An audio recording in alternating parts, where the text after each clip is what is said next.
সামনেই চৈত্র সংক্রান্তি উপলক্ষে বাংলা জুড়ে শুরু হয়েছে গাজন।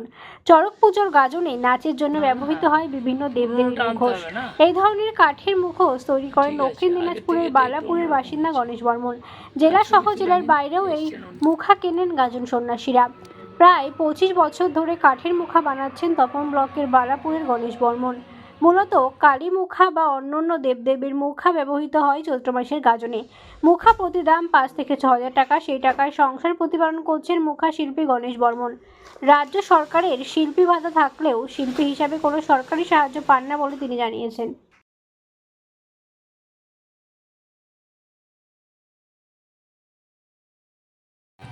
মূর্তি বানাই। কিসের মূর্তি?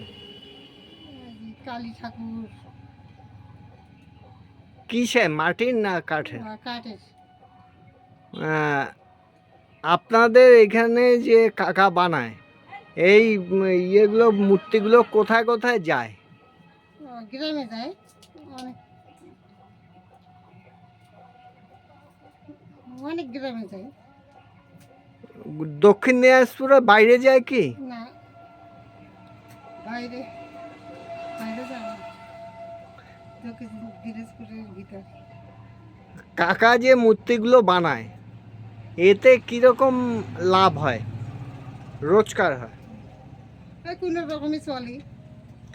পরিবারে আর কে কে করে? আর ছেলে বানায় মাটির। আপনারা কি চাচ্ছেন, সরকারি কোনো সাহায্য চান? হ্যাঁ, মাসে কি রকম আয় হয় কাকার? বেশি হয় না, টুকটাক কোনো রকমে পেট চলে। আপনার ছেলে কি করে? মাটির কাজ করে। কোথায় কোথায় হ্যাঁ, কোথায় কোথায় তৈরি করে? যেখানে করে বাড়িতে করে। আপনাদের এই কাঠের প্রতিমা, কোথায় এই কাঠের মুখোশ কোথায় কোথায় যায়? বর্তমানে কি চাচ্ছেন? বাইরেও যায়, আবার যে আশপাশেও যায়। কি চাচ্ছি, যদি কিছু দেয় তাহলে আমার সুবিধা হয়। কে দেয়? ওরা আসে সব ছবি তুলে নিয়ে যায়, কেউ মুখ তুলে দেখে না। আপনাদের এখানে কোনো নেতা বা কেউ আসে? কই নেতা আসে না। জানিয়েছেন কাউকে? কাকা জানিয়েছে? আমার দেখে না। আপনার নাম? আমার নাম হ্যাঁ।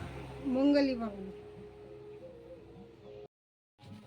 আমার এই কাজ, আগে মাটির কাম করতাম, তো মাটির কাম ছেড়ে দিয়ে এই কাঠের কাজ করছি, মানে 20-25 বছর হচ্ছে আর কি। এই কাজ করে কতটা লাভবান হচ্ছেন? লাভবান খুব একটা হয় না, চলে আর কি। হ্যাঁ, আপনি কোনো সরকারি সাহায্য পাচ্ছেন? না আমি সরকারি সাহায্য পাই না। কাউকে বলেছেন? আমি বলি, কি বলে তারা? বলে যে হবে হবে। কাকে কাকে কতজনকে বলেছেন? নাম তো আমি জানি না। আপনাদের পঞ্চায়েত সভাপতি থেকে শুরু করে তপন বিধায়কের কাছে জানিয়েছেন? না, ওগুলা জানাই না। কেন জানান? এর আগে গেছিলাম আমি, এর আগে অফিসে গেছিলাম, কোন অফিসে? বালুঘাট। কি বলছে? বলছে হবে হবে। হ্যাঁ, এখনো হয়নি? না এখনো হয়নি। আপনি কি চাচ্ছেন?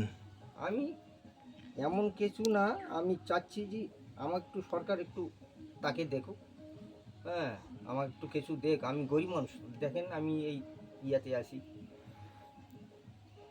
আপনার এই শিল্প কাঠের কাজের মুখোশগুলো কোথায় কোথায় যায়?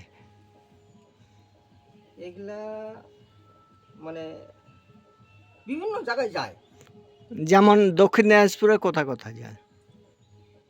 দক্ষিণ দিনাজপুরে মালদা, যেমন গাজল, আবার যেমন এই দিকে আপনার কোমরগঞ্জ থানা, এই হিলি থানা, বালুঘাট, এই মুখোশগুলো কি কি কাজে লাগে? এগুলা ওই যে এখন তো চৈত্রি মাস তো, হ্যাঁ। চৈত্রি মাসে পূজা হয়, তো ওই পূজার জন্য নেয় লোকে। মোটামুটি কীরকম দাম হয় এক একটা মুখা? 5,000, 5,500 এরকম করে নেয়। তাতে আপনার সংসার চলে যায়? চলে না, ওই টুকটাক করে ওরকম ভাবে কাজ করি, কী করবো, এখন গরিব মানুষ। আপনি এই মুহূর্তে কি চাচ্ছেন? একটু সরকার যদি আমাকে একটু কিছু দিত, হ্যাঁ, তাহলে আমার একটু উপকার হতো। আপনার পরিবারে কে কে আছে, কতজন সদস্য? আমার পরিবারে আমি আর স্বামী স্ত্রী আমরা, আর ছেলে আছে, এক ছেলে। ছেলে কি করে? ছেলে ওই মাটির কাজ করে। আপনার নাম? আমার নাম গণেশ বর্মন।